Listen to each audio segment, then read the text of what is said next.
Hey guys, it's Dana here doing a review of Black. Not Six Slack or Slack, but don't worry, practically everybody gets it wrong the first time.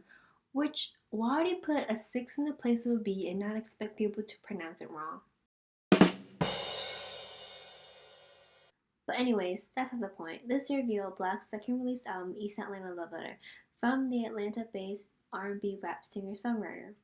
Black's debut album, Free Black, was released in 2016, which gained his popularity as an R&B rap artist. Before he became an R&B artist, he was solely a rapper before Free Black. Black's music is a mix of Bryson Tiller and The Weeknd. And when I mean The Weeknd, I mean The Weeknd when he released his mixtapes, not the Grammy-winning or the Starboy The Weeknd. The album consists of 14 tracks along with some features made by popular artists like Khalid, Future, J. Cole, and Offset. The premise of the album is about the trials and tribulations he goes through in relationships with women. It also includes him being a father as he recently became one and is dealing with fatherhood and being an artist. This album is filled with moody, minimalistic beats that showcases more of Black's voice and it invokes relatable feelings, which is something people like to vibe to, like me. Starting off with the first track of the album is Unfair, which is about him being stuck between doing what he loves and who he loves, which is unfair to him. This track uses autotune during the chorus, but throughout the whole album, the use of autotune is used pretty heavily. The second track following Unfair is Loaded Gun. Loaded Gun is a more grim and rough in its sound and lyrics than it was with Unfair, such as I have a woman calling my phone like I owe them something. It's kind of my fault. I guess I showed them something. No shit, I treat my dick like it's a loaded gun. Point that shit away. These hoes gonna blow or come. No disrespect when I say, if you love me better, fuck me like you about to lose your place to the girl next door. Pretty dark.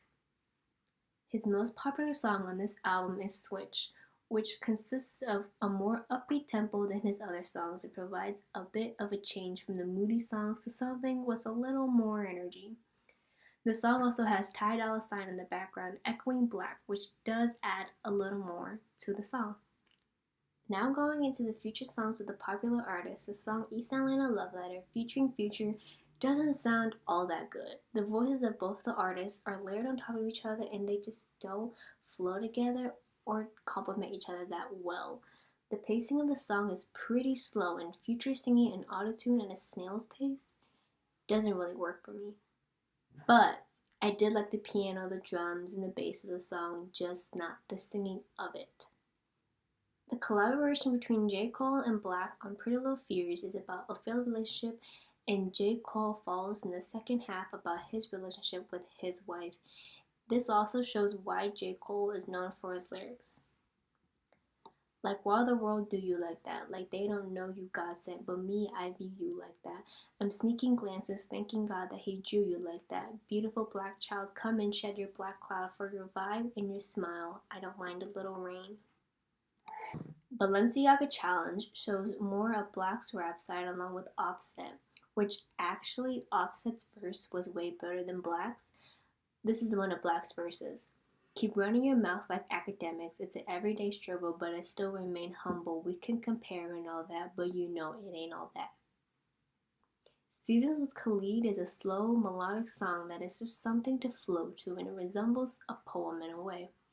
This isn't the first collaboration between Khalid and Black, as he released a song earlier this year called On the Way. Overall, I enjoyed the musicality behind the songs with the instrumentation, such as the slow piano ballads, the intense percussions, the bass lines, and the synths, but the instrumentation throughout the album sounds similar and repetitive. I would have liked a little more diversity from the basic sounds in this album. The vocal range throughout this album is just barely reaching anywhere, considering this is an album that's moody and in his feelings, not to quote Drake or anything.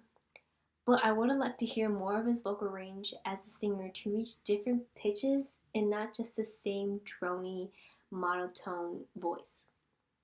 The features in this album I think was done pretty well and it really adds more to it as it wouldn't be as good if Black did this album himself, or the tracks himself, I would say. The production behind the album is clean, sharp, but also raw and moody at the same time.